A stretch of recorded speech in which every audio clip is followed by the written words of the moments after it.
Welcome to Guide Guru. We hope this video helps.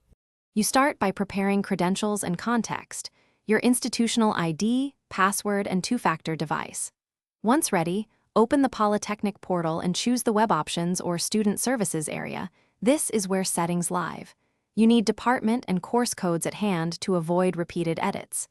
Make sure your browser is supported and cache cleared to prevent stale pages.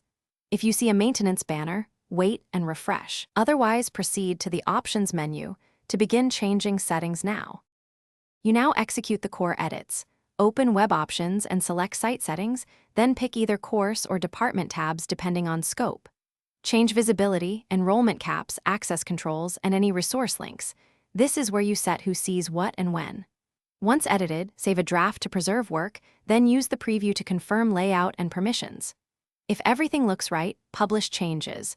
Once published, the system enforces new rules, so double-check before confirming to avoid disruption. You finish by verifying the published options. Open an incognito window or use a test account to confirm visibility and access behave as intended. Once verified, document the update. Note what changed, who approved it, and the effective date, so stakeholders stay informed. If something fails, do not panic.